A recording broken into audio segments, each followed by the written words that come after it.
할렐루야, 부활이요 생명이신 주님을 찬양합니다. 영상 메시지 암 앞에서 기도는 차선이며 하나님은 마지막 선택인가, 오늘 마지막으로 기도로 치유받은 후에 잘못된 사례들을 몇 가지 소개하고자 합니다.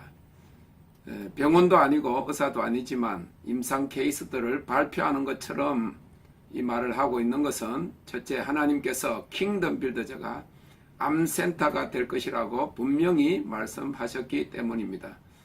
두 번째는 하나님의 전능하심과 그의 능력에 의지하는 믿음을 통해서 치유받는 사람들이 지극히 적고, 병원의 치유를 받았어도 다시 재발하는 경우를 많이 보았기 때문입니다. 이러한 연유로 최소한 어떤 치료를 받거나 민간요법의 도움을 받을지라도 기도가 차선이 되거나 하나님이 마지막 선택이 되지는 않았으면 하는 마음이 계속 남아있기 때문입니다. 지면상 다 열거하지 못하지만 특별히 치유받은 케이스보다 잘못된 사례들을 열거하는 것도 한 사람이라도 그 소중한 생명의 기회를 잃지 않았으면 하는 마음에 발로해서입니다.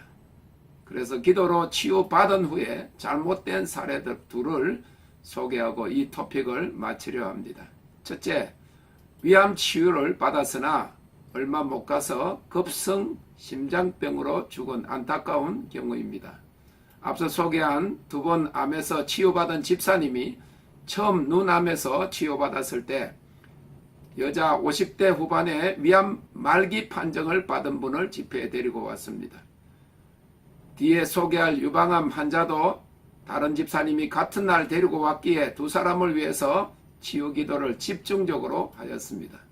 그때가 마침 2011년 캘리포니아 로즈볼 스타디움 다민족 기도회를 준비 중일 때라 같이 협력하는 외국 사역자들도 여러 기도에 동참했습니다.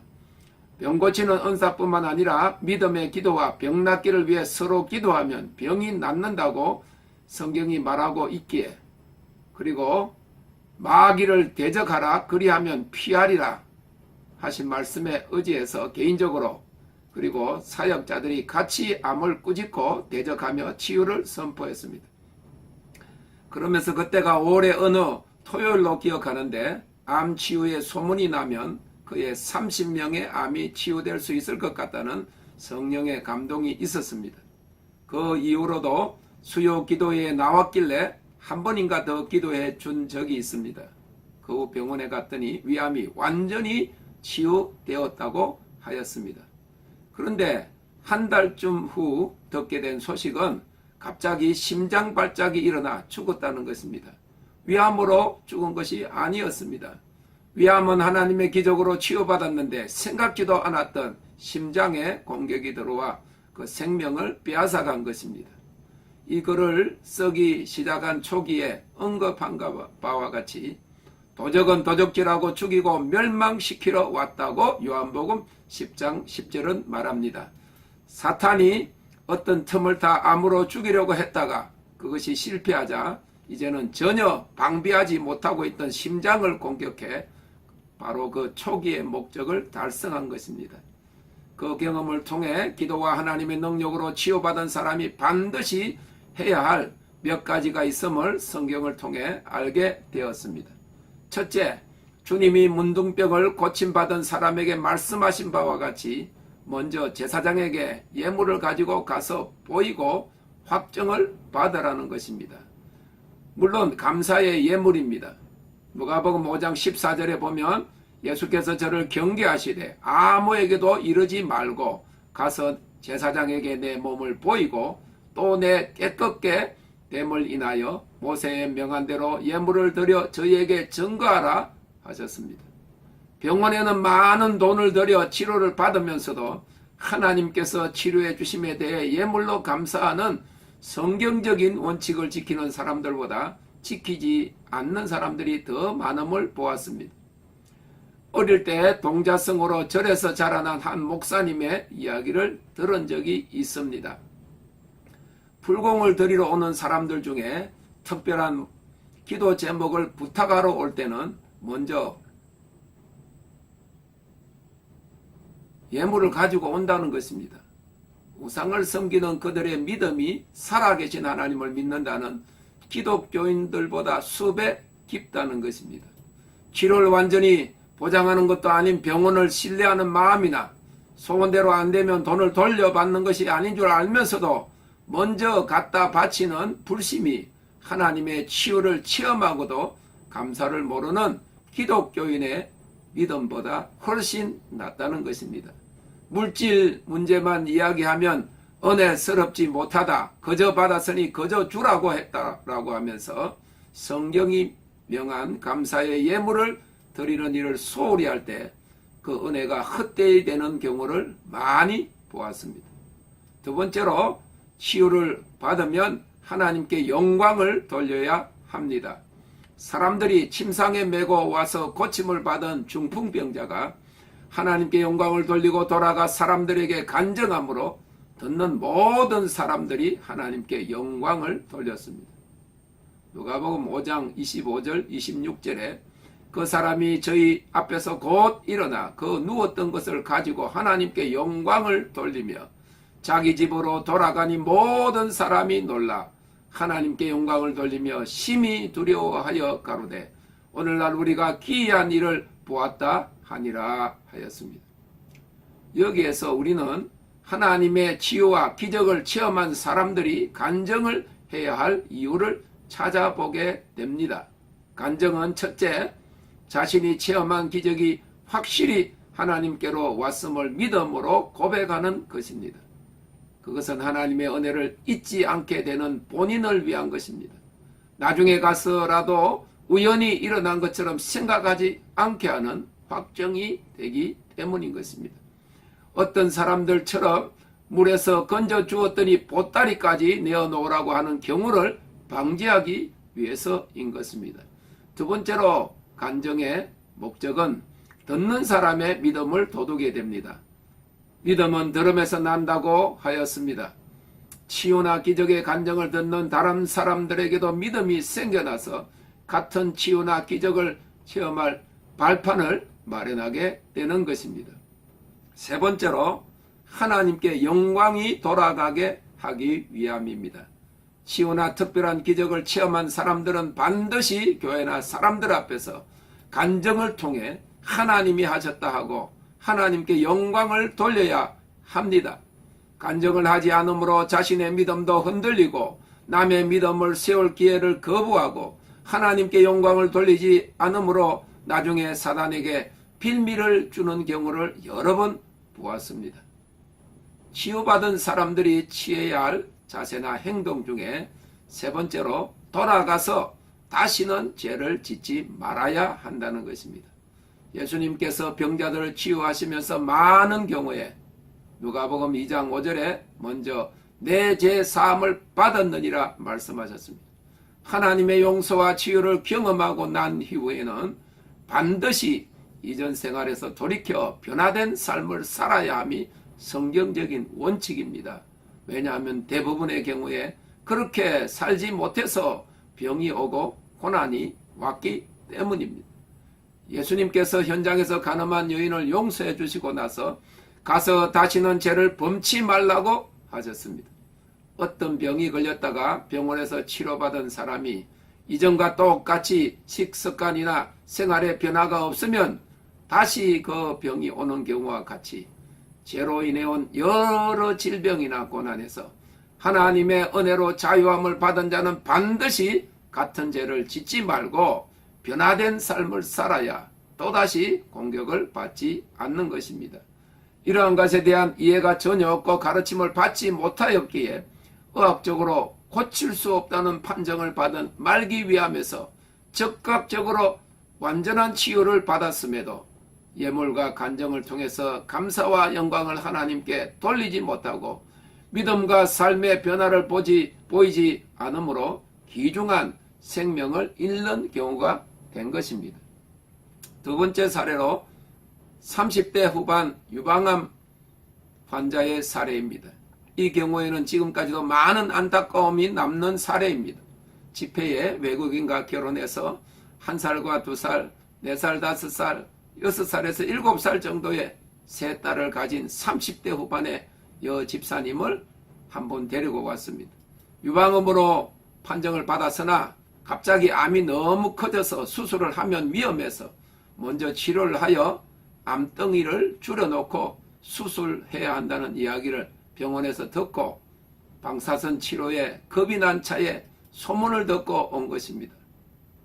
저도 세 딸만 있는데 그 영문도 모르고 있는 예쁜 어린 딸들을 보니 너무 안쓰러워 다같이 강렬하게 암의 영을 꾸짖고 대적하며 하나님의 치유를 선포하였습니다. 그러고도 한 번인가 두 번인가 더 온 것으로 기억하는데 곧 들려온 소식이 암이 현저하게 줄어들어서 병원에서 이제 절제 수술을 받아도 된다고 했다는 것입니다.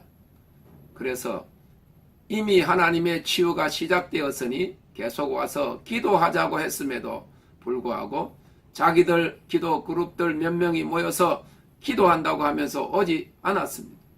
이제 완전한 치유를 받을 수 있을 텐데 하는 안타까운 심정이었지만 오지 않는데 찾아가서 기도할 수도 없고 해서 속으로만 결과가 좋았으면 하였습니다. 그런데 간간히 들리는 소문이 수술은 겁이 나서 못하고 해서 민간요법을 택해서 타주에서 식물로 치료하는 농장에 갔다는 소문을 듣게 되었습니다. 그랬는데 1년쯤 지났을까 이제는 전보다 더 악화되어서 커진 암덩이 때문에 한 팔을 내리지 못해 앞으로 들고 다닌다는 것이었습니다. 너무나도 안쓰럽고 그 엄마가 없으면 그 눈망울이 초랑초랑하던 새 아이들과 그 젊은 아빠가 어떻게 될까 하는 마음에 처음 데리고 온 집사님에게 지금이라도 와서 기도하면 하나님께서 고쳐주실 것이라고 말했습니다. 끝내 오지 않았는데 결국 1년 반 만에 죽었다는 소식을 듣게 되었습니다. 그 엄마가 자신과 같은 나이에 동일한 유방암으로 죽었는데 자신도 그렇게 될까봐 그렇게 두려워하던 그대로 이겨내지 못한 것이어서 너무나도 안타까웠습니다. 나중에 알게 된 것은 다시 기도받으러 오려니 부끄러워 차마 못 오게 된 이유와 함께 자신의 중보기도 그룹의 여자 리더가 영적으로 자신도 할 수 있다고 하여 가지 말라고 막았다는 것입니다. 결국 죽음이 직면한 마지막 단계에서 그 리더를 그렇게 원망하였다는 것입니다. 죽음 앞에서 자존심과 수치를 따질 때가 아닙니다. 결국은 남이 뭐라 해도 자신의 믿음의 선택이 자신의 생과 사를 결정하게 되는 것입니다.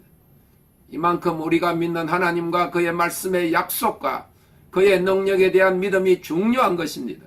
예수님께서 병을 치유하시며 기적을 행하신 많은 경우에 내 믿음대로 되리라고 하셨습니다. 얼마 전에 받은 한 통의 전화를 통해서 그동안 가지고 있던 의문에 대한 이 암 앞에서 왜 기도는 차선이며 하나님은 마지막 선택인가 하는 그런 의문으로 이 말을 하고 있지만은 결론은 동일합니다. 암은 큽니다. 그러나 하나님은 더 크십니다. 암 앞에서 전능하신 하나님을 믿는 하나님의 백성들이 비겁하게 기도는 뒷전이고 물에 빠진 사람이 마지막에 지푸라기로 잡는 심정으로 하나님을 대하지는 말아야 하겠습니다. 그것은 믿지 않는 사람들이 하는 행동입니다. 우리는 생명의 창조자요 생사의 주관자이신 하나님을 믿는 사람들입니다. 이에 대한 많은 책임이 설교하고 제자 훈련을 하는 목회자들과 교회 지도자에게 있습니다. 성경에 나타난 치유에 대한 강조는커녕 일부러 피해가고 암을 골리앗처럼 여겨서 사울 왕이나 다른 장수들처럼 하나님이 없는 것처럼 행동하고 있기에 그들을 따르는 군대가 다 그렇게 된 것입니다. 치유에 대한 설교를 강조한 적이 없고 하나님의 전능하신 기적에 대한 믿음을 불어넣지 않으므로 하나님의 치유를 받지 못한 사람들에 대한 책임은 전적으로 강단에 있습니다.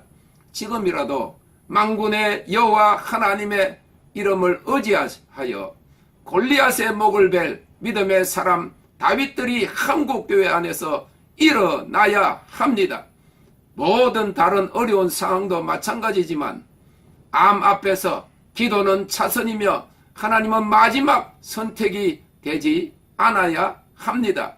히브리서 13장 9절에 예수 그리스도는 어제나 오늘이나 영원토록 동일하시다고 하였습니다. 하나님은 오늘도 말씀하십니다. 하나님은 오늘도 치유하십니다. 하나님은 오늘도 기적을 행하십니다. 하나님은 죽은 자의 하나님이 아니요 산 자의 하나님입니다. 나는 부활이요 생명이니 누구든지 나를 믿는 자는 죽어도 살겠고 살아서 나를 믿는 자는 영원토록 죽지 아니하리라 말씀하셨습니다. 마태복음 22장 32절 나는 아브라함의 하나님이요 이삭의 하나님이요 야곱의 하나님이로라 하신 것을 읽지 못하였느냐.